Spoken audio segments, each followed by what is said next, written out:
尊敬的面粉们好，我是面具人。今天你们赚钱了吗？今天咱们主要来讲金融啊，不讲政治了。然后呢，在这一期的节目最后，我还会有几个币的入场时机分享给大家。OK， 咱们直接开门见山啊。那节目开始之前呢，请打开屏幕下方的点赞、订阅、小铃铛，顺便呢把这个节目转发到3个平台以上，截图发送到我的邮箱，就可以参与抽取本月的神秘大奖。是一个能让你每个月赚不少钱的大奖哦。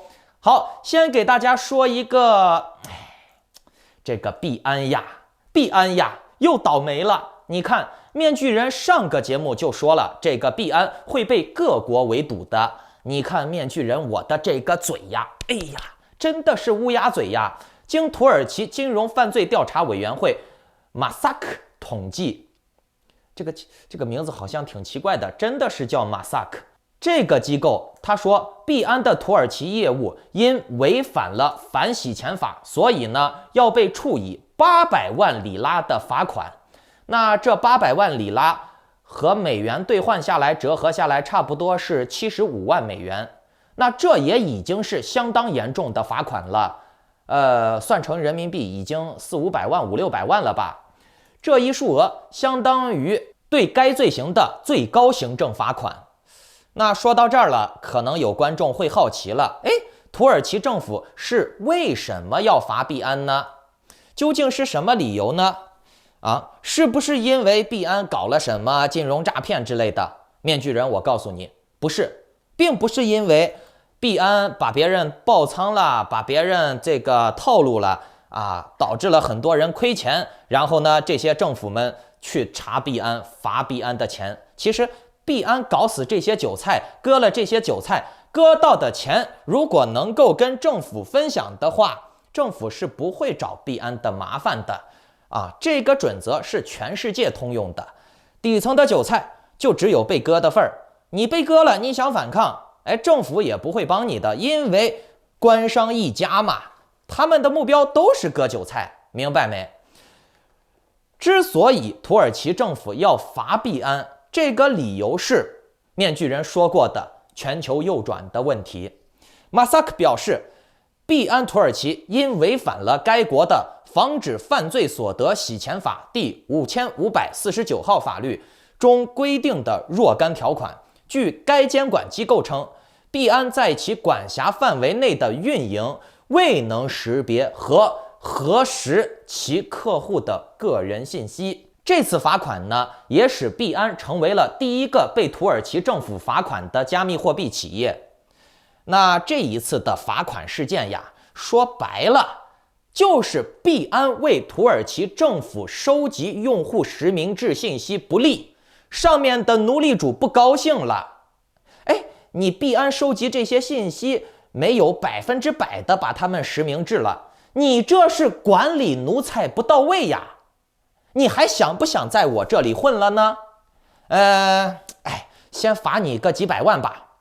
面具人，我早就说过了，全球右转，各国政府的权贵们是不可能允许有脱离他们的监管、脱离他们的管控、脱离他们掌控的经济体系存在的。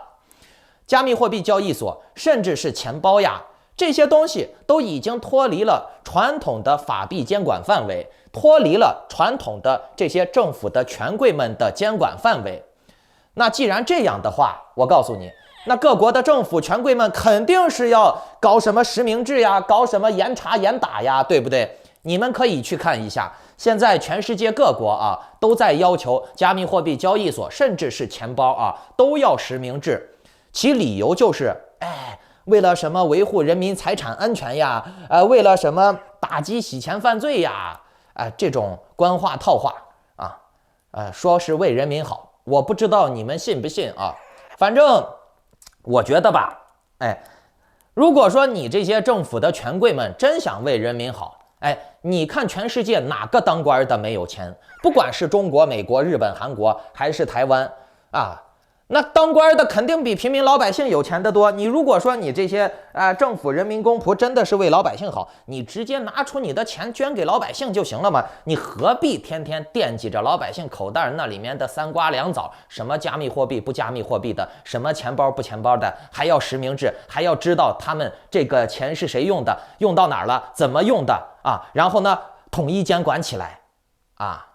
面具人，我告诉你们啊，现在不仅是中国啊。就连日本、韩国、台湾都已经开始吹风了，不仅是交易所要实名，就连加密货币的钱包也得实名制。为啥？道理很简单，这个逻辑太容易想通了。我告诉你，这些权贵们，这些当官的，他们是靠啥吃饭？靠啥赚钱？不就是靠奴役老百姓？不就是靠控制老百姓？不就是靠各种政策割老百姓的韭菜来赚钱吗？对不对？这是很简单的逻辑，共产党都已经说过了，抓紧钱袋子。只不过共产党是把全球各国的权贵官员们想做的事很露骨地说出来了啊！不控制住你的钱袋子，怎能控制你的人呢？对吧？钱这个东西就是为了用来控制你的。如果你的钱超脱了这些权贵们的掌控范围，那还怎么割你的韭菜呀？对吧？哎，这不是重点，我告诉你们。重点是你能看到现在的这个经济局势，然后呢，根据这个经济局势做出相应的调整啊。在全球大监管、在大洗牌阶级的最后一次洗牌之前，你能完成原始积累，在整个社会阶级分层之前，你有足够的钱让你爬到上层阶级。不必世世代代为奴为仆，被什么教育洗脑，被什么高科技洗脑，被什么大数据洗脑，知道吧？你想不被洗脑，这一切的前提都建立在你有足够的钱，并且呢，还要在一个不是那么共产、不是那么集权的国家。唉，努力赚钱吧，现在还有机会啊！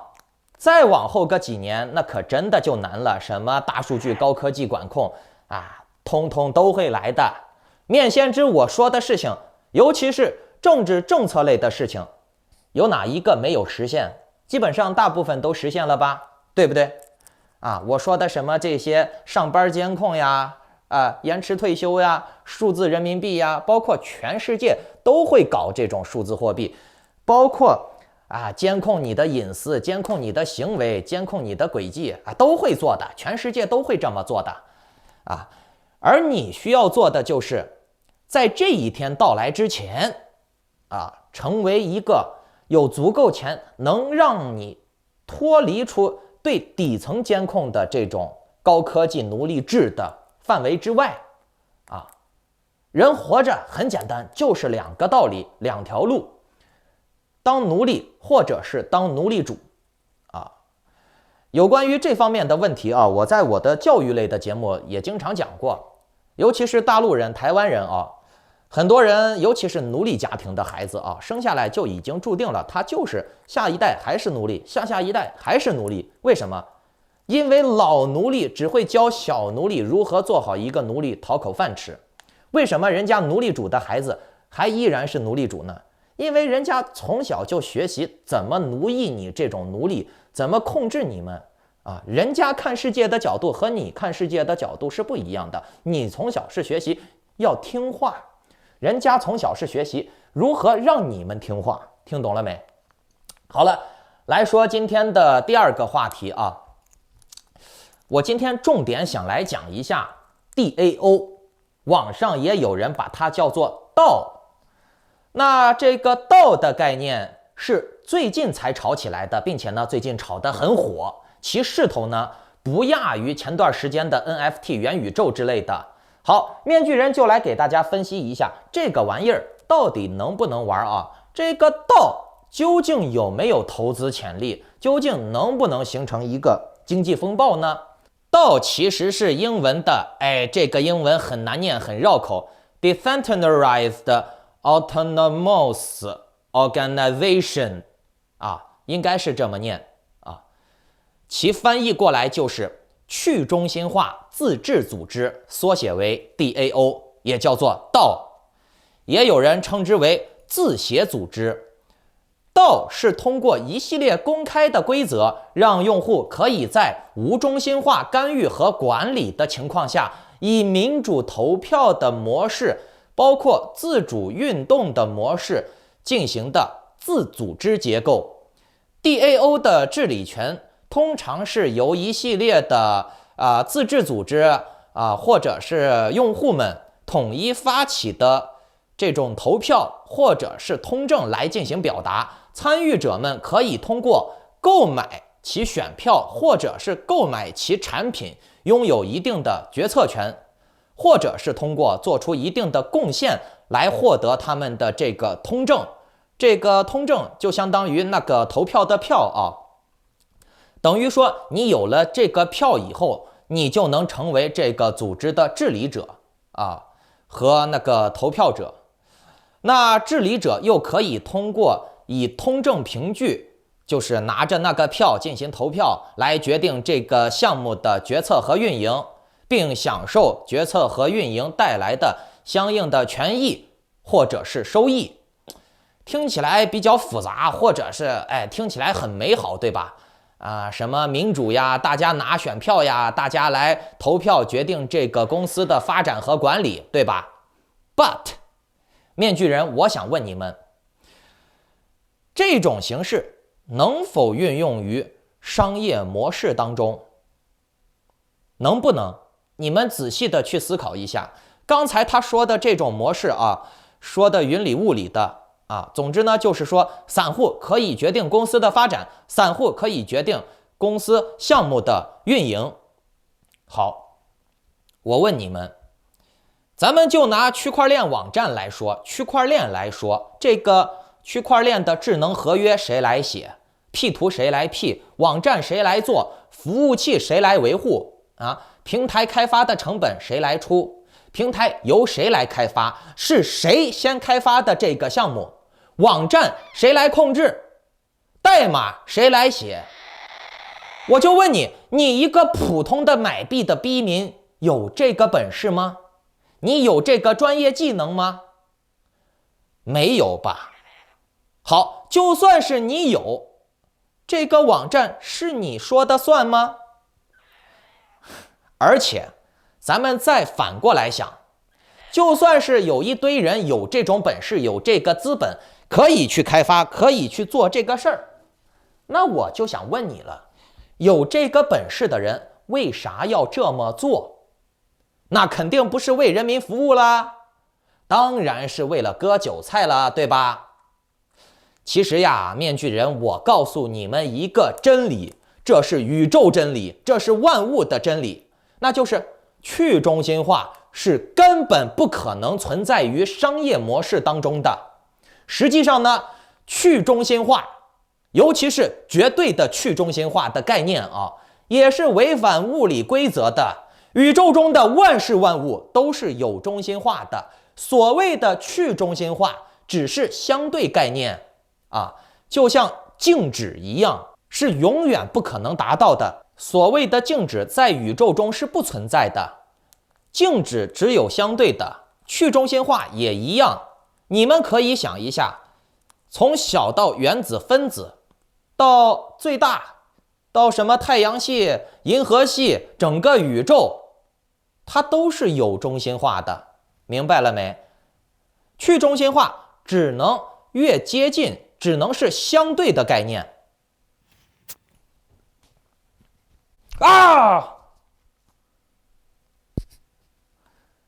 所谓的去中心化只是相对概念，不是绝对概念。很多炒币的朋友把去中心化奉为圣旨，奉为绝对正确的发财宝贝，这就是一种没文化、没学历的体现。所以呢，大家记住了，所谓的道，人民有权利，人民有力量，人民可以左右项目的经济发展，只不过是一个乌托邦而已。一说到什么人民有权利，人民有选票，人民有力量，我就想问一下那些个什么台湾的绿区，包括这个中国的小粉红不也天天都说哦自己是民主国家吗？小粉红也说，哎，中国是民主国家。习近平还告诉你，中国是全过程民主。那个台湾的绿区天天在网上洗呀，在网上刷版，说什么，哎，台湾人有力量，台湾人有选票，台湾人可以左右这些政府想干什么政府是不可能强迫人民的。实际上呢，你们可以去看一看。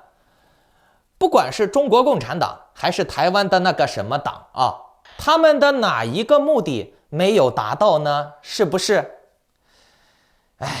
所谓的什么去中心化呀，人民有权利，人民有力量，只是一个乌托邦。说难听点儿，它只是一个骗局而已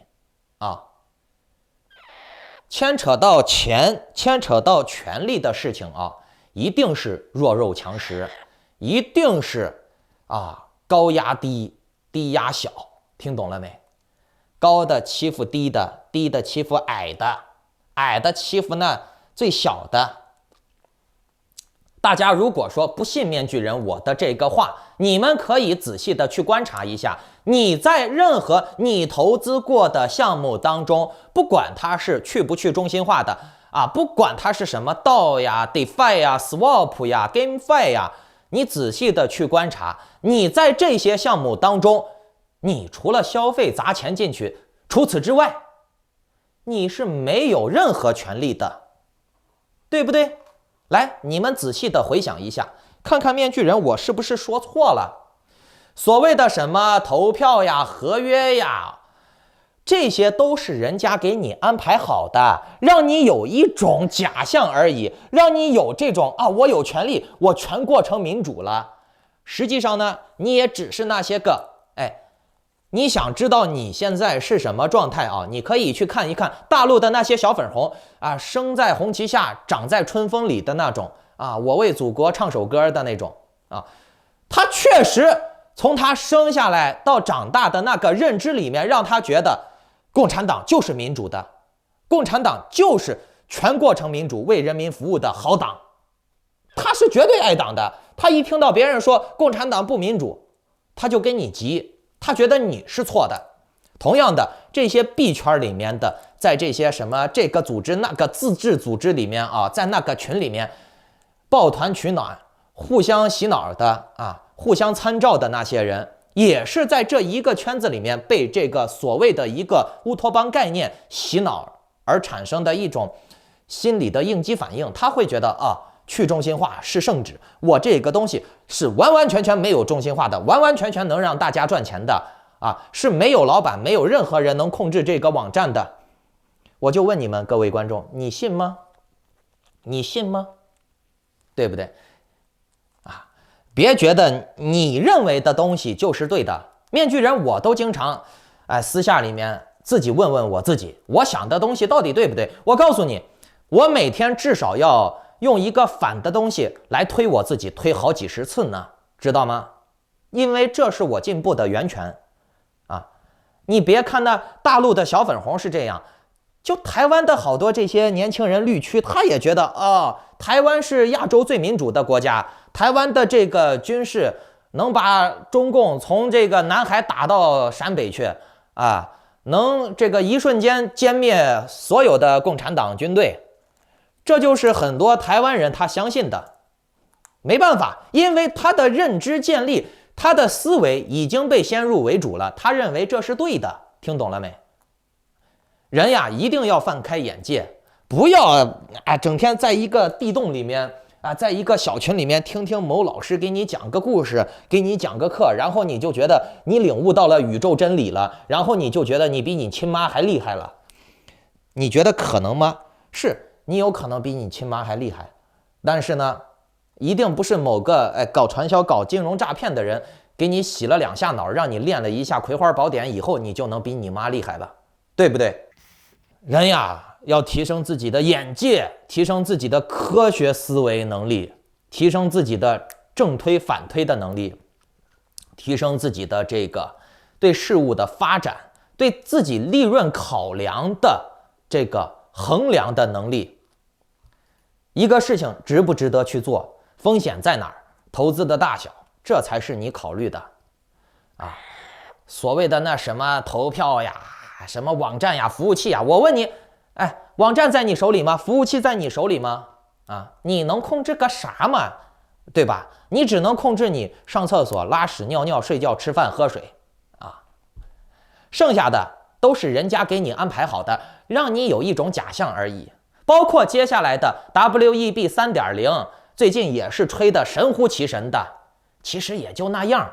大家应该知道以前的电视购物吧，把各种产品都吹得神乎其神。实际上呢，等你买到手了以后，你才发现那个产品是差强人意的。现在的这些网络营销，包括各种的新鲜概念的包装和营销，还有吹牛逼，跟当年的电视购物其实是一个道理。你只用想明白一个基本的商业根源性问题就行了，那就是这些玩意儿为什么会有人吹？为啥？因为他要卖你东西，因为他要你的钱，所以他才会吹。他不吹的好一点，他不吹的，尤其是让你理解不了，但是又觉得很高端、很大气、很上档次的啊，他怎么去赚你的钱呢？啊，如果说你比他懂，那就是你赚他的钱了。而实际上呢，只能是他比你懂，他才能赚你的钱，对吧？任何事情都是事出有因的，你想一下嘛，那些个老板雇网军在网上写文章打广告不要钱的吗？这些个商业门户啊、金融网站、新闻媒体，你在上面投稿打广告不需要花钱吗？而且这些钱花下来可不是小钱啊，那为什么人家要花这个大价钱，要让你看到这些所谓的概念呢？为什么？我想你现在应该能想明白了吧？你能想明白这个道理就行了。